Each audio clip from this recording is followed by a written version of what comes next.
যখনই আমরা বিপদে পড়ি, যখন তাকে ডাকি, তখন তার অভয় হস্ত আমাদের মাথার উপরে থাকে। আমরা যে কোনো সমস্যা থেকে কিন্তু বেরিয়ে আসতে পারি। আমাদের একটা ভরসা আছে যে আমাদের একজন আছেন, আমাদের একজন গার্জিয়ান আছেন, যিনি আমাদেরকে আশ্রয় দেবেন, যিনি আমাদেরকে প্রশ্রয় দেবেন, যিনি আমাদেরকে বিপদে সাহায্য করবেন। এটাই একটা মনের মধ্যে শক্তি এনে দেয়। এই যে আমরা যে পথ চলি, আমরা যে কোনো কাজ করি, এটা একটা শক্তি যে আমাদের একটা আশ্রয় আছে। এখানে একটা গল্প বলছি। একদিন গরুর পিছনে একটা বাঘ তাড়া করছিল।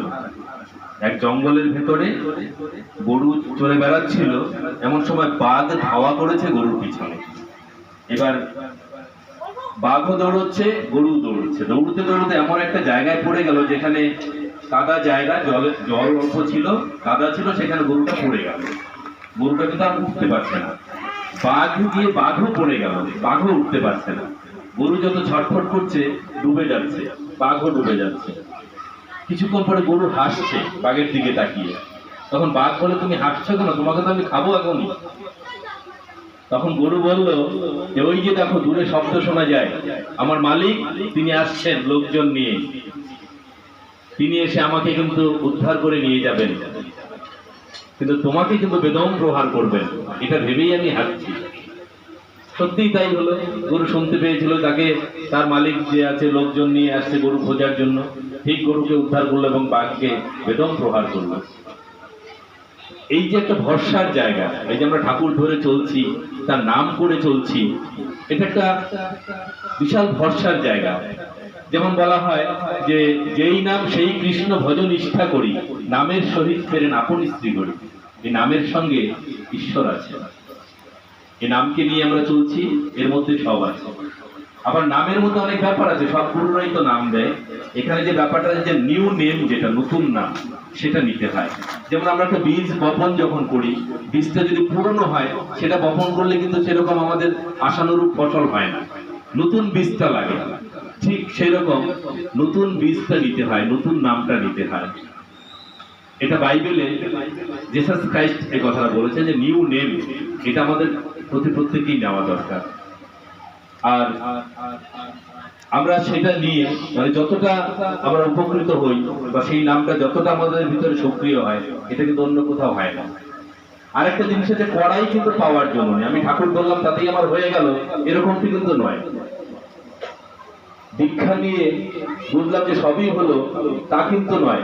যদি নিষ্ঠা সহ না পালি, তাতে কিন্তু কিছু হবে না। দীক্ষা নিয়ে নিয়ম মতো চললে তবে হয় উন্নত। দীক্ষা নিয়ে নিয়ম মতো চলতে হবে। সেবার নিয়মটা কি? একজন ছাত্র যেমন স্কুলে ভর্তি হয়, তার কতগুলো নিয়ম আছে। তাকে পড়াশোনা করতে হবে, নিয়মিত স্কুলে যেতে হবে, তাহলে সে কিন্তু তার পাঠটা রপ্ত করতে পারবে। ঠিক সেই রকম আমরাও যে ঠাকুরকে ধরেছি, তারও কতগুলো নিয়ম আছে। ঠাকুর বলেছেন, যজন যাজন ইষ্টভীতি সস্তৈনী সদাচার। এই পাঁচটা নীতি আমাদেরকে দিয়েছেন। এই পাঁচটা নীতি যদি আমরা পালন করি, তাহলে আমরা যা চাই সেটা আমরা পাবো।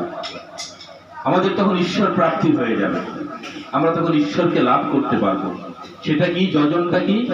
যজনটা হলো আমার অন্তর জগৎকে প্রসারিত করা, আমাদের অন্তরে ঈশ্বরকে জায়গা দেওয়া। রামকৃষ্ণদেব বলছিলেন যে, ধর্ম মানে তর্ক নয়, ধর্ম মানে শাস্ত্র নয়, ধর্ম মানে মালা তিলক এসব নয়, তীর্থ ভ্রমণও নয়। আমার মতে মানবের দেহ মন্দিরে মাধবের প্রতিষ্ঠাই ধর্ম। মানুষ তো আছোই, মান উৎসব। তাহলে এই যে আমাদের যে দেহ মন্দির, এই মন্দিরে মাধবের প্রতিষ্ঠা মানে ঈশ্বরের প্রতিষ্ঠা, মানে ঠাকুরকে আমাদের মধ্যে বসাতে হবে। ঠাকুর বলছেন এইটাই যজন, মানে নিজের অন্তর জগৎকে ইষ্টের ছন্দানুবর্তী করে তোলা। ঈশ্বর যেন আমার মধ্যে জীবন্ত থাকতে পারে, সেইভাবে নিজের চলন চরিত্র ব্যবহার আচার আচরণ সেভাবে সবকিছু তৈরি করা।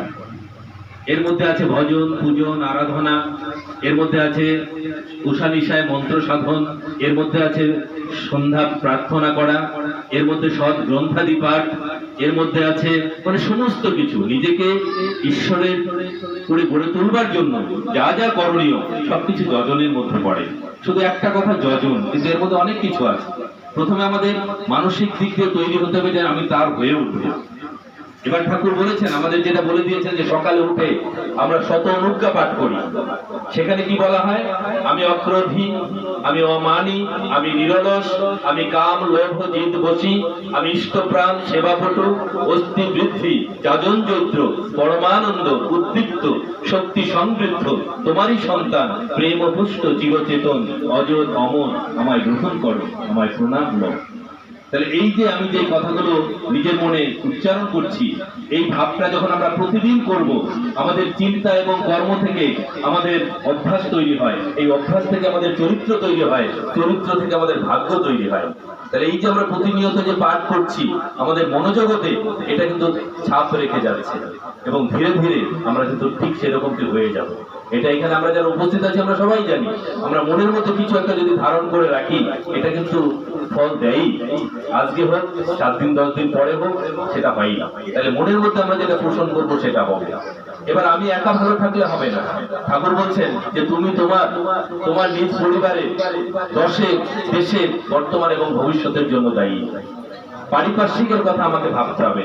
ঠাকুর বলছেন পড়শিরা তোর নিপাতে যাবে, তুই বসে সুখ খাবি বুঝবি, যা ছুটে যা ওদের পাশে, ওরা যে তোর বাঁচার পুঁজি।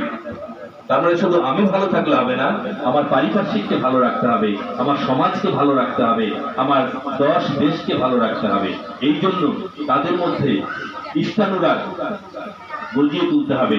তারা যেন ইষ্টের হয়ে চলতে পারে, তারা যেন ধর্মপথে চলতে পারে, তারা যেন ঈশ্বরের হয়ে উঠতে পারে। এই জন্য যতটা সহযোগিতা দরকার সেটা তাদেরকে করতে হবে। এটা হলো গিয়ে যাজন। আর ইষ্টভীতি কি? ইষ্টভীতি হলো সর্বকর্মারম্ভে প্রতিদিন ভোরে তার জন্য কিছু নিবেদন করা। আগের দিনে রাজা ঋষিরা করতেন, পঞ্চ মহাযজ্ঞ করতেন, ব্রহ্মযজ্ঞ, দেবযজ্ঞ, নৃযজ্ঞ, ভূতযজ্ঞ, এই যে যজ্ঞগুলো তারা করতেন। এই যজ্ঞগুলো করলে আমাদের মধ্যে যে গ্লানি, আমাদের মধ্যে যে দৈনন্দিন চলতে গিয়ে আমাদের মধ্যে যে পাপ বোধ আছে, সেই জিনিসগুলো থেকে আমরা উত্তরণ ঘটাতে পারি। এবার ঠাকুর বলছেন যে ইষ্টভীতির মধ্যে পঞ্চ মহাযজ্ঞের ফল নিহিত আছে। এটা একটা সর্বকর্মারম্ভে ঘুম থেকে উঠে আমরা তাকে স্মরণ করছি, করে তার ভোগের জন্য আমার কর্মফল তাকে নিবেদন করছি। এটা একটা মহান কর্ম এবং এটা একটা অত্যন্ত আবেগ দিয়ে আমরা সেটা করি এবং ধীরে ধীরে আমরা এভাবে তাতে কেন্দ্রায়িত হই। আমাদের চলনার নিয়ামক তিনি হয়ে ওঠেন ঈশ্বর। আমাদের সব কাজে তাকে স্মরণ মনন করে আমরা তখন চলি। এই হলো ইষ্টভীতি। আর হলো সস্তৈনী সদাচার। সস্তৈনী কি? এই জীবনটাকে সুন্দরভাবে রাখবার জন্য, ভালোভাবে পরিচালিত করবার জন্য কতগুলো নিয়ম বিধি আছে। 5টি নিয়ম আছে সস্তৈনী, সেই নিয়মগুলো মেনে চলতে হয়। আর সদাচার হলো ভালো থাকার জন্য যে আচার, যেমন পায়খানা প্রস্রাব করে জল নেওয়া, যেমন নাকে মুখে হাত দিয়ে সেই হাত ধোয়া, বা হাত না ধুয়ে মুখে হাত না দেওয়া, অন্যের বিছানা ব্যবহার না করা, অন্যের গামছা বালি এসব ব্যবহার না করা, নিজেকে পরিশুদ্ধ রাখা সব সময়। সেটা শুধু দেহের নয়, দেহের এবং মনের। অন্যের নিন্দা না করা, অন্যের কুৎসিত গ্লানি না করা, অন্যের মঙ্গল চিন্তা করা, এটা হলো মানসিক। আর আত্মিক সদাচার হলো সবসময় তার সঙ্গে যোগযুক্ত থাকা, সবসময় ইষ্ট নাম স্মরণ মনন করে চলা। এই যে একটু আগে বললাম যে যেই নাম সেই কৃষ্ণ ভজন নিষ্ঠা করি, নামের সহিত ফেরে আপনি শ্রী হরি। ঠাকুর বলছেন এই পঞ্চনীতি যদি মানো, তাহলে আমি তোমার মধ্যে অবস্থান করব। এই পঞ্চনীতি মানলে আমরা ঠাকুরকে নিজের মধ্যে ফিল করতে পারবো, তখন ঠাকুর আমার মধ্যে প্রতিবিম্বিত হবে। ঠাকুর বলছেন ধর্ম যদি নাই ফুটলো তোর জীবন মাঝে নিত্য কর্মে, বাতিল করে রাখলি রে তুই, কি হবে তোর তেমন ধর্মে? যে ধর্ম আমার চলায় বলায় আচারে আচরণে সব কাজে লাগছে না, যে ধর্ম আমার বাস্তবে কার্যকরী হচ্ছে না, সেই ধর্ম দিয়ে আমার দরকার নেই। দেখ আমাদের সময় খুব সীমিত, আমাদের 1.5 ঘন্টার মধ্যে শেষ করতে হয়, সময় আমাদের শেষ। সবারই মঙ্গল প্রার্থনা করছি দয়ালের আতুল চরণে। সবাই ভালো থাকেন, সুস্থ থাকেন এবং তার হয়ে চলেন, এই প্রার্থনা রেখে আমি আবারও সবার মঙ্গল প্রার্থনা করে আমার আলোচনা এখন যাচ্ছি। জয় গুরু।